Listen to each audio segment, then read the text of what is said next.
Live from New Delhi, you're watching DD India News Hour, India's voice to the world. I'm Ramesh Ramachandran. Coming up in the next 1 hour. The BJP consolidates its lead in Haryana, goes past the halfway mark. The Congress trails.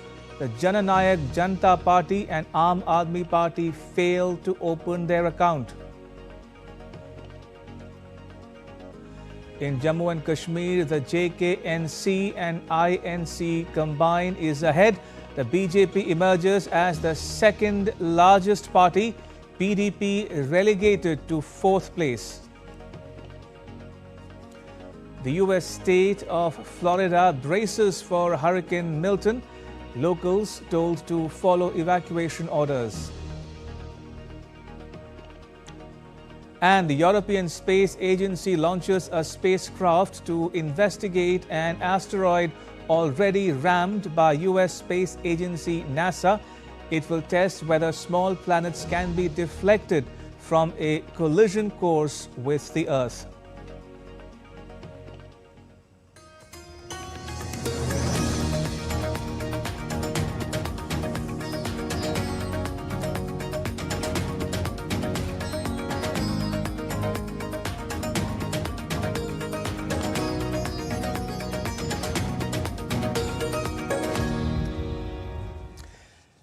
Now, after a high-octane election campaign in Haryana and Jammu and Kashmir, it's time for the results.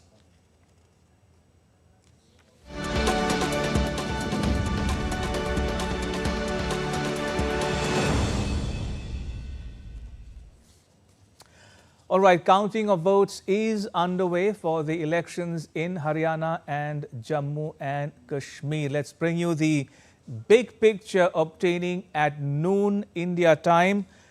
The BJP, especially in Haryana, the latest trends show that the BJP is leading on 49 out of the 90 seats, while the Congress is ahead on 35. Those are the latest leads plus results for Haryana. The BJP leading or winning 50 seats, the Congress 33, the INLD 1 and others 6. So the BJP moving well past the halfway mark, set to perform a hat-trick in the state of Haryana. That's the big picture obtaining in Haryana at noon India time, where leads and results show the BJP leading on 50 seats, followed by the Congress on 33 and the INLD on 1. Right, let's move to Jammu and Kashmir. Now, in Jammu and Kashmir, the available leads show the Congress NC pre-poll alliance is leading on 41 seats, 4 more than the halfway mark in the 90-member assembly.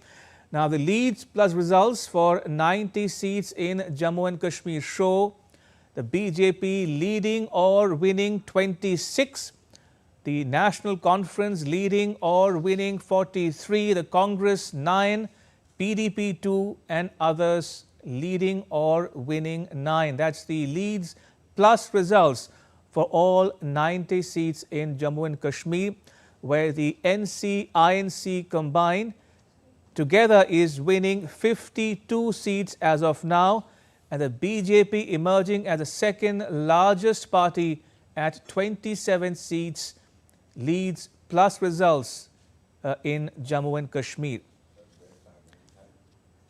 Meanwhile, Iltija Mufti of the PDP has conceded defeat. She contested from the seat which her party has stood for several years now, and she has conceded defeat from that seat as well.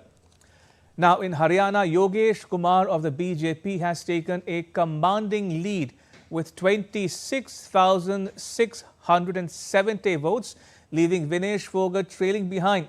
After 6 rounds of counting, Yogesh Kumar has established a substantial lead of 1,237 votes over Fogart. The election results are intensifying and Yogesh Kumar appears to be gaining ground. Meanwhile, in the Gadi Sampla Kiloi constituency, Bhupendra Singh Hooda of the Congress has surged ahead with an impressive tally of 29,920 votes. Hooda has extended his lead to a remarkable 22,182 votes, solidifying his position in the race. Right. In another closely watched contest, Aditya Surjewala of the Congress has taken the lead with 17,910 votes, establishing a comfortable margin of 2,623 votes over his nearest rival. Despite the BJP's lead in Haryana, Aditya Surjewala expressed hope and confidence in the Congress party's prospects of winning the state. Now, as counting of votes is underway, the BJP across the state of Haryana celebrating the numbers in favor of the party.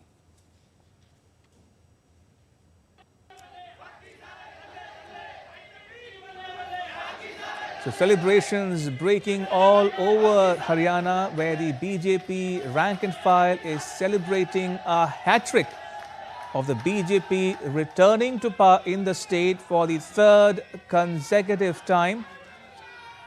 Remember, the state has 90 assembly constituencies and the BJP is either leading or has already won 50 seats, comfortably placed, well on course for a win, crossing the halfway mark of 46, leading or winning 50 seats at this point in time.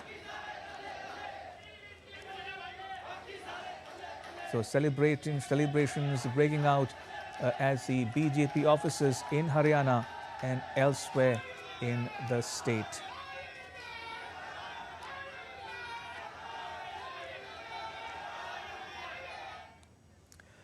Right. Meanwhile, Haryana Chief Minister and BJP candidate from Ladwa Assembly constituency, Nayab Singh Saini, has exuded confidence of forming the government in the state for the third time. He said that the BJP has worked a lot for the development of Haryana in the past 10 years. हम विकास के मामले में Bharatiya Janata party देश और प्रदेश को ऊंचाइयों के ऊपर लेकर के गई है। हमने बिना क्षेत्रवाद के ईमानदारी से हरियाणा प्रदेश का काम किया। इस बात को लोग एक्सेप्ट करते हैं। जब लोग एक्सेप्ट कर रहे हैं तो भारतीय जनता पार्टी तीसरी बार सरकार बना रही है। Another senior BJP candidate from Ambala cantonment seat, Anil Vij, also made a sarcastic dig at the Congress internal politics, taking a jibe at Bhupendra Singh Hooda. Anil Vij said there are people who want Hooda to lose.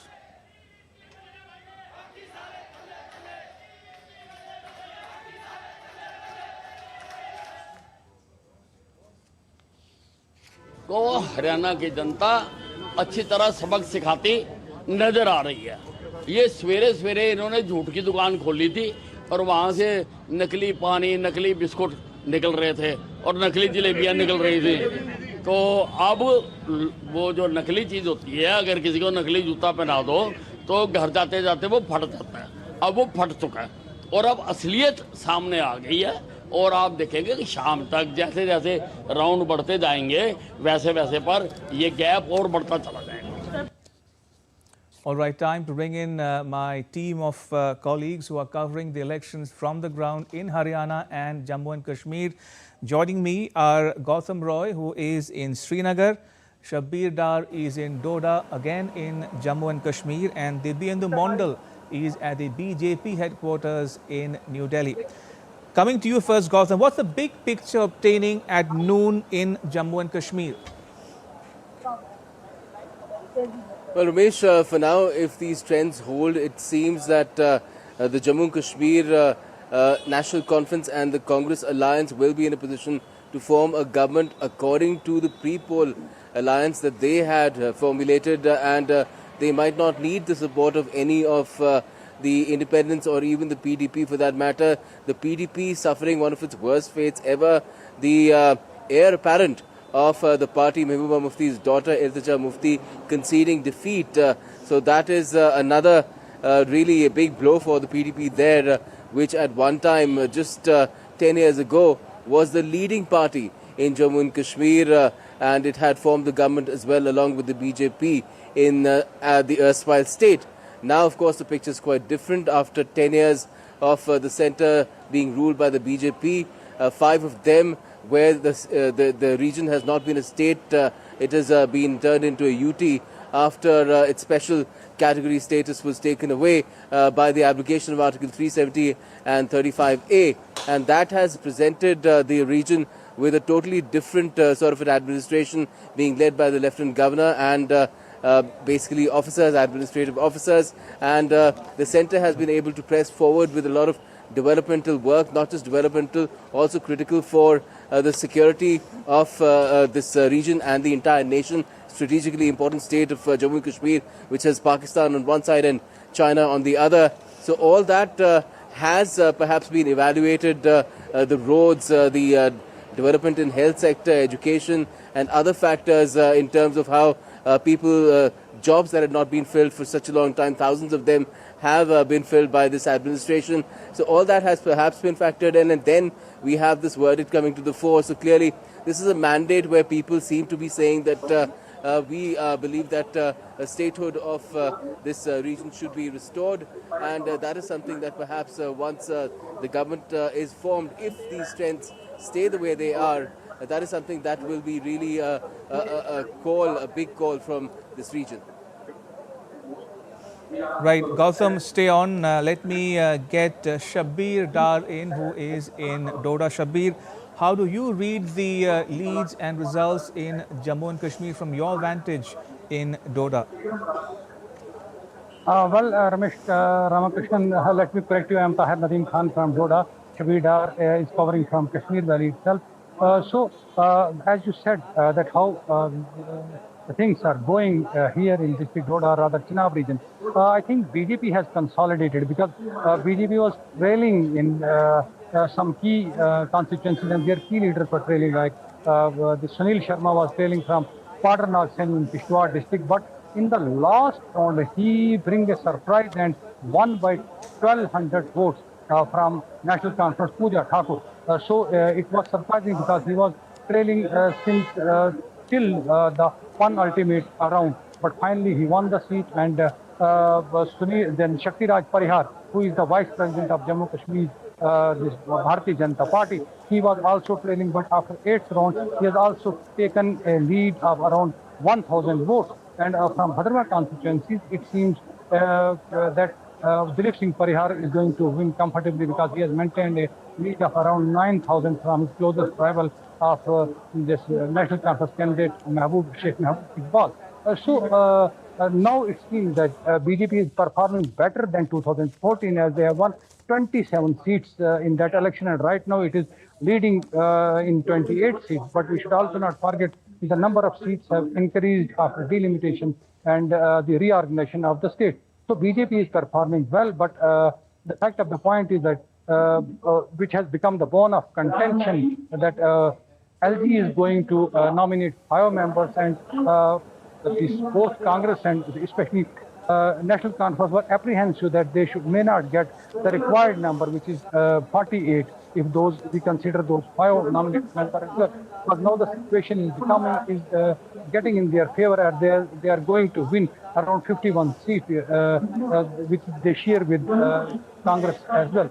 So this is the kind of mandate people have given to the development, peace, and lost glory. And the PDP is lost, which we have faced in this election. Mahbub Mufti has taken the back seat, and Imtiaz Mufti, her daughter, was the face she has lost from Bijbahara, which is the strongest faction of there. That clearly indicates that people are more concerned about restoration of statehood in general, and in particular their local issues, be it better roads, better educational facilities, better Medicare facilities, and basic those other developmental things. They are more concerned about more, and they are voted for that. That is clearly from the trends are coming. It shows clearly that people are more concerned about developmental things and they are least bothered about application of Article 370 and things related to that. All right, Tahir Nadeem Khan in Doda and Gautam Roy in Srinagar. Do stay on. Let me get a word in from Dibyendu Mondal, who is standing by at the BJP headquarters in New Delhi. Dibyendu, are celebrations already begun where you are? Well, Ramesh, not yet. I think the BJP leaders are still waiting and watching before they begin with their celebration here in the national capital. But of course, as we have been reporting, celebrations are on in Haryana by the BJP leaders in their, of course, in their state headquarters, and not just in their headquarters, but also in different parts of the state in Haryana. But here at the national headquarters in New Delhi, the BJP leaders are extremely elated by the fact that they have been able to pull off something historic in Haryana, which in the independent history of India, no political party have been able to do that in Haryana for coming to power for a straight third term. And that too increasing its tally this time around than it had won in the 2019 elections. In fact, the assembly elections in 2019, they are up by about 9 seats as of now. And the numbers are likely to settle around 48, 49, 50 is what we are picking up from the trends that we get to see from the Election Commission. So, of course, celebrations would likely begin here at the national headquarters in BJP in New Delhi in a while from now. But as of now, the BJP leaders are still waiting and watching before they begin their celebrations here. Also, this is also because what I hear from my sources within the BJP is also because of the fact that in the morning when we saw the trends, it was completely different from what it is currently. It showed in the morning that the BJP was at about 24 to 25 seats, while the Congress was getting more than 50 plus at about 9:30 a.m. So therefore, till the but having said this, Ramesh, it seems that the election has been called for Haryana because the leads that we are getting from multiple seats are way big for the opposition on the second number candidate to pull up. Remember, it is an assembly election, so of course the lead margins will be much lesser than what we witnessed in the 2024 Lok Sabha election, also because of the fact that there are larger constituencies. But having said this, the BJP is still to begin their celebrations here. But of course, they do say that it is indeed historic. It is indeed something that they want to celebrate about. It is a victory that the BJP, many of the BJP leaders wasn't expecting that they could cross, the 45 mark as comfortably as they did when the results or the ballots opened up. So of course, celebration could perhaps begin any moment from now. We'll get back to you with once the celebrations begin here at the BJP headquarters. Ramesh. All right, Dibyendu, Gautam and Tahir, do stay on. I'll come back to you momentarily if time permits on this broadcast. Let me bring in my guest who is joining us in the studio, Mr. Prafull Ketkar, editor of the Organizer Weekly. Mr. Ketkar, welcome. It's 20 minutes past noon. The big picture obtaining as we speak is that the BJP is winning Haryana, a hat-trick of sorts for the BJP in the state. The BJP emerging as the second largest party in Jammu and Kashmir behind the NC-INC alliance. How do you read the verdict as results are coming in? People have defied the exit polls and perhaps voted in favor of EVMs. Internationally, if you see, there was an attempt to discredit India's election commission, India's electoral democracy. But what voters have done, both these regions, is quite remarkable. True. One, the region of Jammu Kashmir, where the story is, if you see international media, that there is no freedom, there is no voting right, there is no inclusion. Now, how are you going to explain this? It clearly shows that Indian democracy is vibrant, Indian democracy is much more responsive, local needs and national needs are adjusted through people's voting. And the history of Jammu Kashmir is whoever wins, whatever may be the local dynamics, once they assume power, they have a very cordial relationship with the center. Whether the policies now, because it is union territory and role of LG is going to be important, Lieutenant Governor is going to be important. So how far, you know, this new government formation and the policy making and the delivery that started on the ground in terms of power, in terms of road connectivity, in terms of most importantly peace and security. First time there was no call, band call or hartal call or boycott call for elections. The stone pelters have gone, you know, completely out of picture. So that is one. Secondly, when it comes to Haryana, there was a lot of talk about the caste-based consolidation in favor of Congress. And Mr. Bhupendra Singh Hooda, who is a former chief minister, who was in a way taken the reins in his hand and almost decimated all other leaders. The central leadership of Congress was not in a position to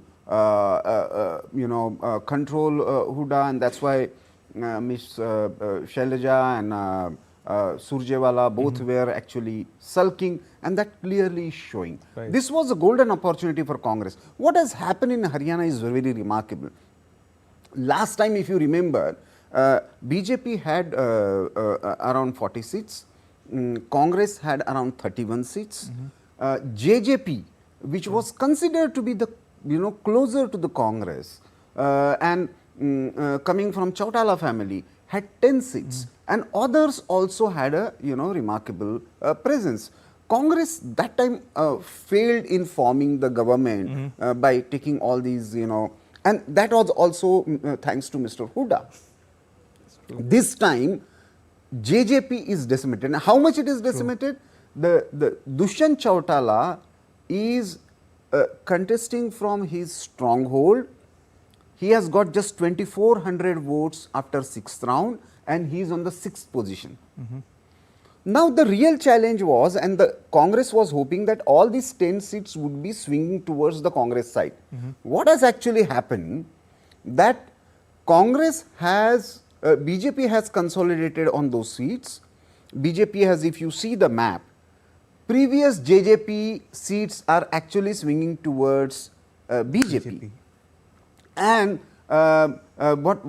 even this Mahendragarh region, Bhimani region, where Congress was expecting to do well, there Congress has failed. So internal factionalism within Congress. Another important factor, what I feel is, this is historic for BJP because Haryana has never voted third time to any government. Secondly, BJP had to change the local leadership, and Naib Singh Saini was relatively a new chief minister. And thirdly, the way Congress tried to play around the caste dynamics and the farmers' issues. Defying all these things, BJP is retaining power for the third time. So that's, in that sense, Haryana's, if these trends hold, then this Haryana result would be a historic mandate in favor of BJP. So if you look at the macro picture obtaining as we speak, one, this was the first election after the 2024 Lok Sabha, the parliamentary election, and this was two elections where the BJP was more or less in a direct fight with the Congress. Now BJP performing much better than the Congress when it comes to a direct one-on-one fight, and also Prime Minister Modi's popularity, we are given to understand, remains intact, and the Modi, Shah, Nadda combined has delivered results in Haryana especially. See, of course, Prime Minister Modi, he has got hands-on experience in Haryana. At one moment, he was in charge for a long time. He was as a secretary, stayed there in Haryana. So he has got that ground experience of Haryana. But besides that, there was a popular saying, if you see the campaign, ये बिना खर्ची पर्ची की सरकार है. So you don't have to spend money to get jobs. You don't have to need somebody's recommendation. So transparent appointments in government jobs was a very key factor. During Hooda and especially Chautala government, that was a major scam, appointments in government.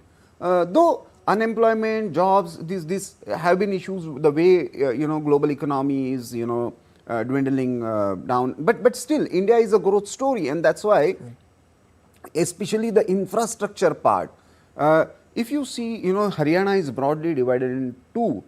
the main route of Haryana that goes via Panipat Ambala to Punjab, that always had a good connectivity. But the other side, that Mahendragarh Hisar Rohtak region, that has seen a remarkable change, and that is the Jat land that Mr. Hooda was trying to consolidate, which he failed miserably. And so Prime Minister Modi's popularity is there. Naib Singh Saini, relatively new, but still he managed to keep the things together. But along with that, I think BJP organizationally learned its lessons of 2024, and rather than relying just on Prime Minister Modi's face and his campaign, they created momentum out of that. But on the ground, they managed to touch point with each and every community leader, had more than 16,000 meetings with the community leaders, which was a very low profile, local level campaign, which perhaps Congress missed out completely. Would you also say that the three main issues that the Congress played upon, the Agniveer issue, the sports persons issue and the farmers issue, you think they've fallen completely flat on their face? Yeah, the way they tried to do all kind of, sort of disinformation campaign around 3-4 issues rather, Kisan, Jawan, Palwan and Samvidhan. And all those are actually boomerang. See, Congress tried to play that mainly again to consolidate and divide communities on the caste lines. So that consolidation was one major factor in this. But the way Congress organization was working on the ground, there was no enough mechanism organizationally to inspire and give confidence to the voter that we are a better alternative. So BJP's delivery from the center, the implementation of central schemes, and despite some kind of resentment when Mr. Khattar was there, that has somehow, the kind of pressure cooker effect that actually was already out, that steam was already, anger was already out after 2024 Lok Sabha elections. So in a way, Naib Singh Saini had a fresh slate to make that mark, and that has helped BJP considerably. So the development agenda plus caste arithmetic went in the BJP's favor, especially after, as you mentioned, the course correction after the Lok Sabha election. Is that how you yes. Because the non-Jat consolidation. Not just non-Jat consolidation. In Bhiwani and Mahendragarh region, many people were upset that Ms. Kiran Chaudhary, considered to be the competitor, her daughter is winning there. It is also known to be a part of Jatland. But their people were against Bhupendra Singh Hooda because when he was ruling outside Rohtak region, he never allowed any infrastructure to grow. So on the one hand, they made Gurugram as the development hub where major land scams happen, and Rohtak in rural parts where the infrastructure grew. Rest of Haryana didn't see that kind of development. So it's not that people voted just on caste lines. People have voted for delivery and transparency when it comes to the all over development, the inclusion part of that development. So not just development, but delivery and transparency worked in BJP's favor, says Mr. Prafulla Ketkar. Mr. Ketkar, I'll come back to you momentarily. Let me pull up some more news for our viewers now. As counting of votes continues in the Union Territory of Jammu and Kashmir, members of the National Conference, which is an Indian National Congress alliance, were seen celebrating as they watched the trends during counting as the party showed an edge in the Union Territory.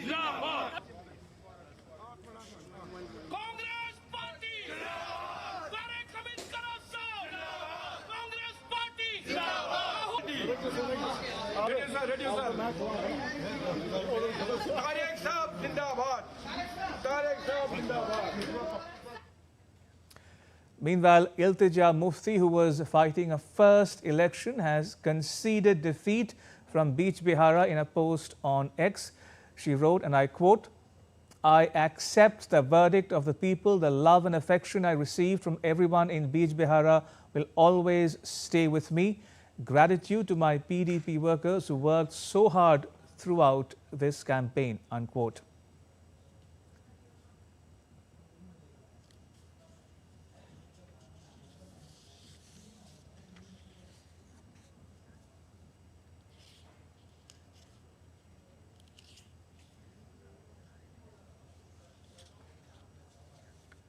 Right, let's pull up some more graphics so that things become clearer for the viewers joining us from India and around the world.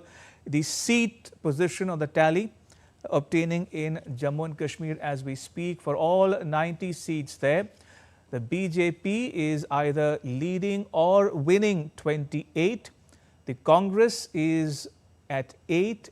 NC is getting 43. The PDP 2 and others, including independents, get 9. That's the seat position, the leads plus results as of this moment. Balwant Singh Mankotia of the BJP is leading in Chenani in Jammu and Kashmir. Shyam Lal Sharma of the BJP also is leading on Jammu North constituency. Pawan Khajuria, an independent, is trailing on the Udhampur East seat in Jammu and Kashmir. Javed Iqbal of the NC is leading on the Budhal Assembly constituency of Jammu and Kashmir. Ghulam Ahmad Mir of the INC is leading in Duru. And let's pull up some more graphics for you. Omar Abdullah of the NC is leading on Badgam, one of 2 seats he is contesting besides Gandarbal. Manohar Lal Sharma of the Congress is trailing in Bilawar in Jammu and Kashmir. Moving on to some other candidates now. Sajjad Ghani Lone of the JKPC is trailing in Kupwara. So Sajjad Lone is trailing in Kupwara, the Kupwara seat in Jammu and Kashmir.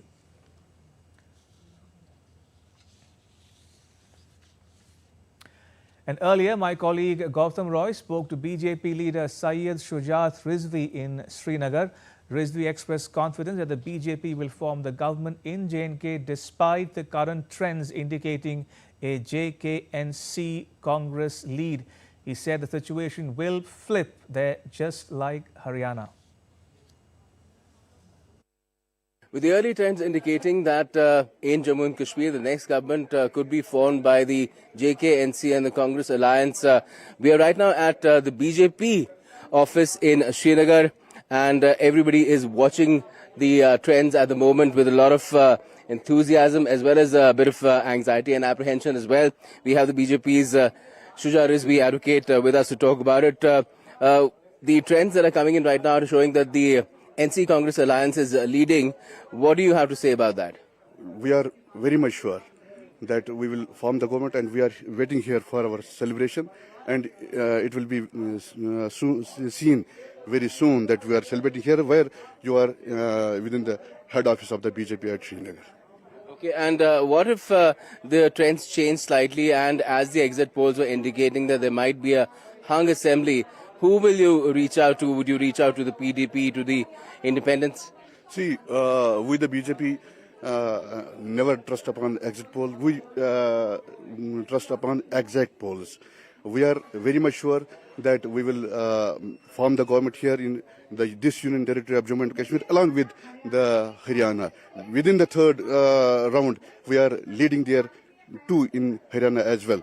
And I must say that we are waiting here for our victory so as to celebrate with all of you.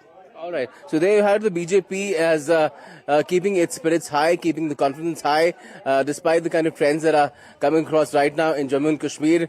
They're saying that as the situation seems to have flipped from the morning in Haryana, the same could be the case in Jammu and Kashmir as well.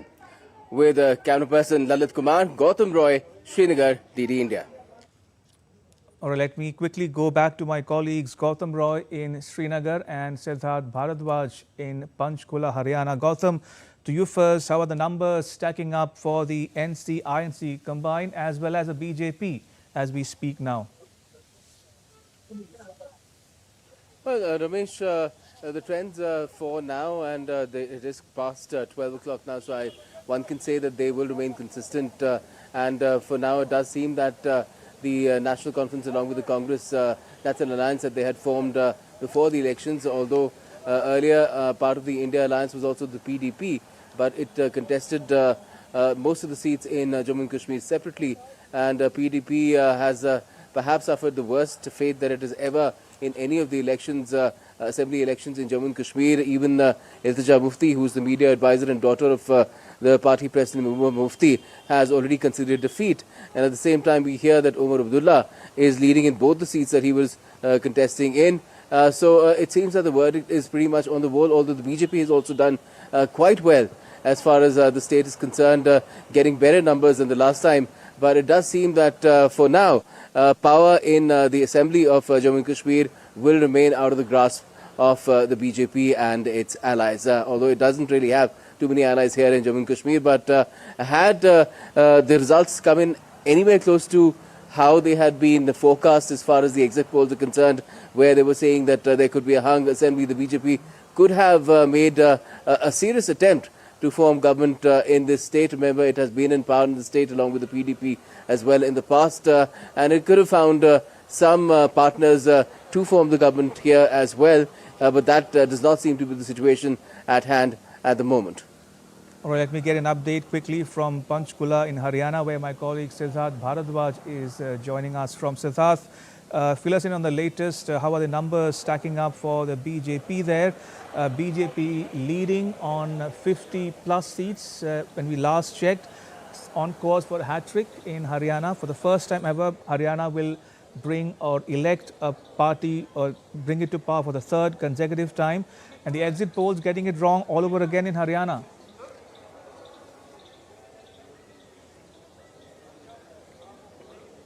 Definitely, Ramesh, you said that right. You hit it on point that exit polls, which were indicating earlier that, it will be a Congress's government this time around, have been swept away with these results that are in front of us right now. And like you just also mentioned, that BJP is leading in 50 plus seats, which is quite far from, quite ahead of the halfway mark, majority mark as well, which is 46. And this clearly shows that this time around, the people of Haryana, it seems like that have already chosen BJP government to, they have welcomed BJP government for the third consecutive time, which is happening for the first time also. For the first time, one thing also happened, Ramesh, that when BJP government was formed in 2014, and then, they stayed there for another 5 years in 2019. However, they needed JJP MLAs to form the government when they got 40 seats. But this time around, it seems like they alone are, forming the government with 50 plus seats. The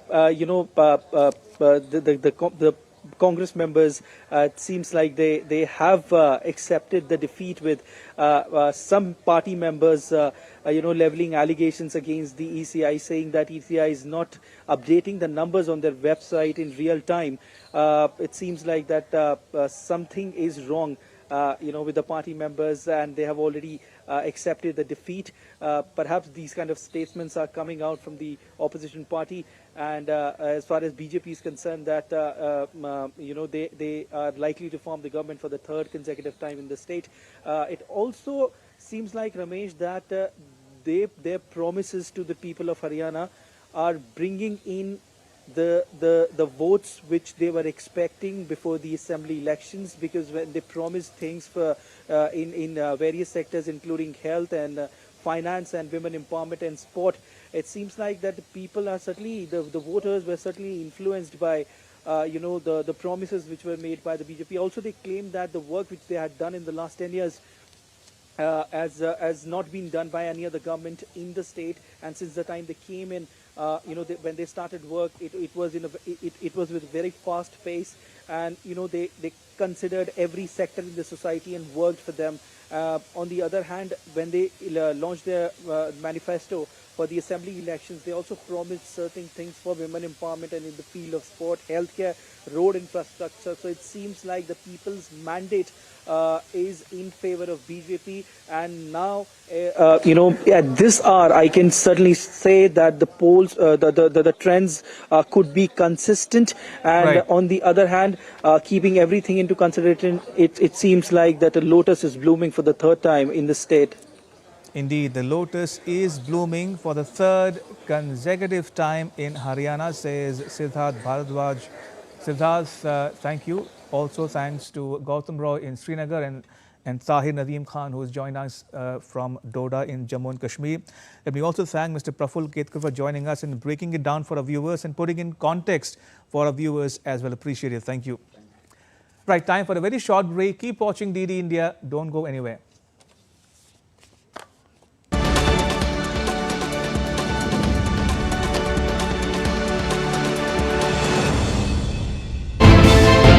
Geopolitics and trade deals, economic challenges amid development, hard work and the path to prosperity. It's the economy always. Between walkers, money is what money does and says. Supply creates its own demand. Between the bulls pulls and bears tears. When supply chains globalization and India rises to the podium. We'll get you centered with the economic brief at 8 p.m. every Thursday on DD India.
Welcome to Jaipur.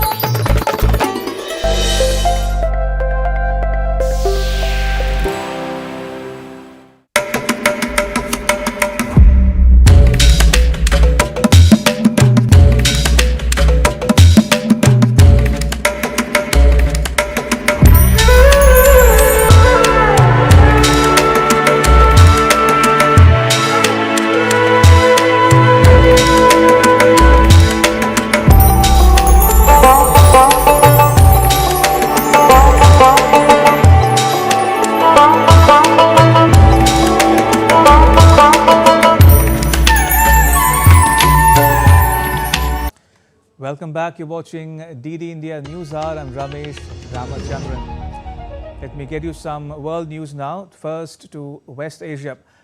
The Israeli military continues to strike the southern suburbs of Beirut and other locations in Lebanon.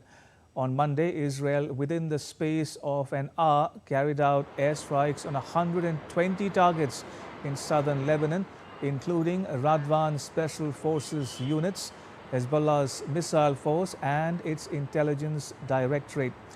Hezbollah has not commented on the Israeli claims yet. It issued an evacuation warning in Lebanon for anyone near the coastline from the Awali River southwards. That river is about 30 kilometers from Beirut along the country's coastline. Meanwhile, Hezbollah continued to fire rockets into Israel's third largest city of Haifa. Hamas also targeted Israel's capital Tel Aviv with a missile salvo, setting off sirens. Israel's military said 190 projectiles had entered Israel's territory on Monday, There were at least 12 injuries. Israel hosted an event at the United Nations on Monday to mark 1 year since the dastardly Hamas attacks. After a moment of silence, Israel's UN ambassador Danny Danon vowed to bring hostages back home. He slammed the world body for failing to condemn the massacre. We will never stop fighting for you. We will never stop until every last one of you is back home. Your names, your faces, your stories are forever etched into our hearts, and we will make sure the world cannot look away. No matter how long it takes, no matter how difficult the road, we will bring you back. Also in attendance was U.S. Ambassador to the United Nations Linda Thomas-Greenfield, who lashed out at countries in the Security Council and outside as well who failed to condemn Hamas's atrocities or even say the word Hamas. Now for 365 days, desperate to see their loved ones, desperate to see another day. And yet, there are those in the Security Council and outside who failed to condemn Hamas's atrocities or even say the word Hamas. There are those in the region who have sought to build on Hamas's actions and are now pushing the Middle East to the precipice of a broader war. The U.S. state of Florida is bracing for another deadly storm, now categorized at level 5. Hurricane Milton is explosively developing into a major storm. Already pounding Mexico beaches, Milton is all set to make landfall in Florida on Wednesday. More in the next report. After Helene, another hurricane is headed for battered Florida, and it is more powerful. Hurricane Milton is now a Category 5 storm. It is forecast to remain an extremely dangerous hurricane and will hit the US in the next couple of days. Milton is still likely to be a large and powerful hurricane. USA has issued watches across portions of Florida, and officials warn that many areas could be overwhelmed by life-threatening storm surge, flooding rain, and damaging winds. Videos doing the rounds on media platforms showed waves barreling ashore and crashing into Celestine Beach as winds from the storm whipped the tops of palm trees during Hurricane Milton on Monday.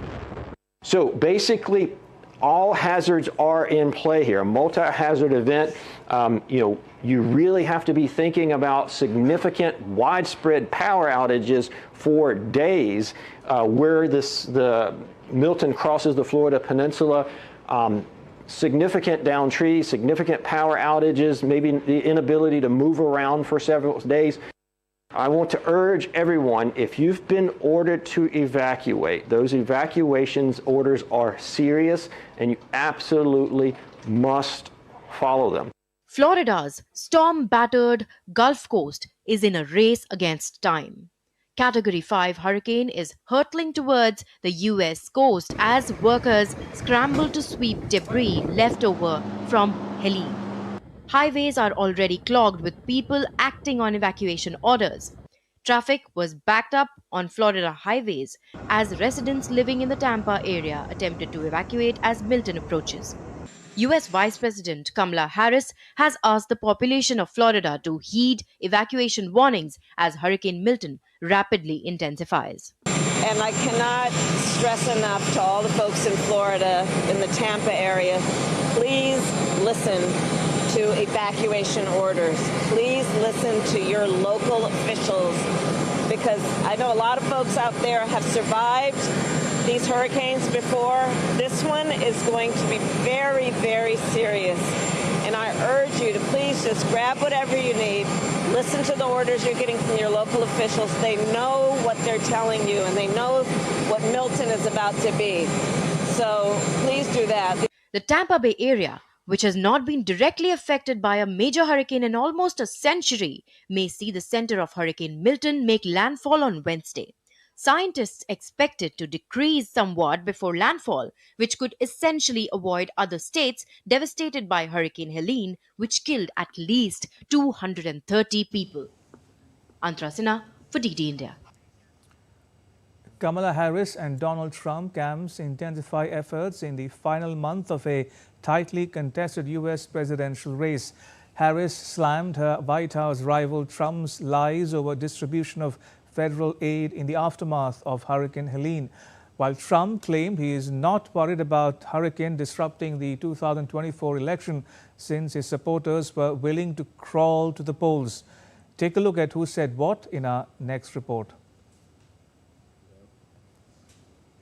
Already reeling from the devastating effects of Helene, US is bracing for yet another storm, and compounding the concerns is the fact that Hurricane Milton is now a Category 5 storm.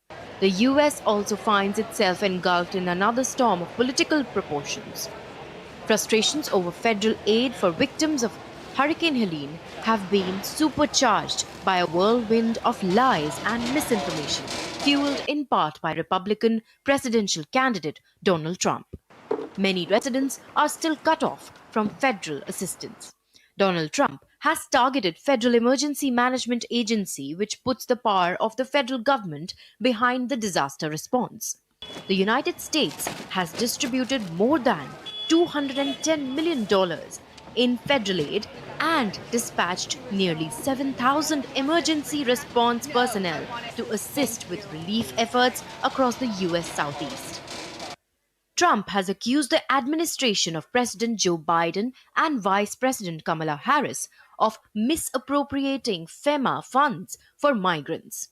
It's a false claim that has been repeatedly debunked, and that Harris rejected on Monday as extraordinarily irresponsible. There's a lot of mis and disinformation being pushed out there by the former president about what is available, in particular to the survivors of Helene. And first of all, it's extraordinarily irresponsible. It's about him, it's not about you. And the reality is that FEMA has so many resources that are available to folks who desperately need them now, and resources that are about helping people get back on their feet and rebuild and have places to go. But it's just one in a slew of falsehoods and rumors about the federal response that FEMA's chief has slammed as dangerous. With Hurricane Milton hurtling towards Florida as Category 5 storm, many fear it will trigger a more devastating impact in affected areas and intense political slugfest in days to come. Bureau Report, DD India. The European Space Agency launched an asteroid probe mission on Monday to investigate the scene of a cosmic crash 2 years ago. The Hera asteroid probe blasted off from Florida in the US on a SpaceX rocket. It aims to inspect the damage done by a US space agency NASA spacecraft when it smashed into an asteroid during the first test of Earth's planetary defenses in the year 2022. The return visit to the dimorphous asteroid 2 years after the historic collision marks the latest step in efforts to see whether an incoming small asteroid could, if needed, be deflected from the Earth to prevent potentially widespread damage. The mission is key to turning the kinetic impact into a technique that could help save the Earth from incoming asteroids in the future. In a blow to Google's grip over the Android app ecosystem, a US judge on Monday ordered Alphabet's Google to overhaul its mobile app business to give Android users more options to download apps. The ruling by US court requires Google to implement several changes, including allowing third-party app stores on its Play Store for Android apps. Google must make these adjustments by November, despite its claim that it would take 12 to 16 months to develop necessary safeguards against malicious software. The decision aims to address the company's monopoly, which has contributed to its expansive internet empire. To sports news now, Indian gymnast Deepa Karmakar has announced her official retirement from professional competition. In a social media post on Monday, the professional player made a statement on ending her illustrious career after 25 years. India's trailblazing gymnast Deepa Karmakar announced her retirement from the world of gymnastics after giving 25 years to the sport. In a social media post, Deepa shared that she decided to hang boots after much thought and reflection. She said it was not easy, but it felt like the right time. Deepa has been a trailblazer of gymnastics in India and is credited with many firsts. Deepa Karmakar is the first female gymnast from India to compete at the Olympics. She is also one of the only 5 women in the world to have successfully landed the Prudhanova vault, which is considered one of the most difficult and certainly the most dangerous in gymnastics. Her career is a saga of many firsts and incredible achievements. In 2014, Karmakar won a bronze medal in the vault category at the Commonwealth Games in Glasgow, becoming the first Indian woman to win a medal in the gymnastics category. She won another bronze medal at the Asian Championships in 2015. A landmark achievement in Deepa's career was her performance at the 2016 Rio Olympics. She made history as the first Indian female gymnast to qualify for the final vault event, where she secured an impressive 4th place. Following the Rio Olympics, Deepa created history by becoming the first Indian gymnast to win a gold medal at the 2018 Artistic Gymnastics World Cup in Turkey. In 2021, despite facing several career setbacks, Deepa Karmakar demonstrated remarkable resilience by clinching a gold medal at the Asian Gymnastics Championships in Tashkent. Throughout her illustrious career, Deepa Karmakar has been honored with numerous prestigious awards and accolades. These include the Padma Shri, India's 4th highest civilian award, the Arjuna Award for her outstanding achievements in sports, and also Major Dhyan Chand the Khel Ratna Award, the country's highest sports honor. Calling it a day on her 25-year-long distinguished career, Deepa is now ready to move on to the next phase of her life. Sports Desk, DD India. And with that, it's a wrap on this edition of DD India News Hour. You can get all the latest news and updates on the DD India mobile app. It's available on Android and iOS platforms. You can scan the QR code on the screen now to download it. Let us know your thoughts on the news of the day. You can connect with us on Facebook, X and Instagram. You can also check out our website ddindia.co.in. We will be back with more news as it breaks here on DD India. I'm Ramesh Ramachandran from all of us here in New Delhi. Thanks for watching DD India News Hour.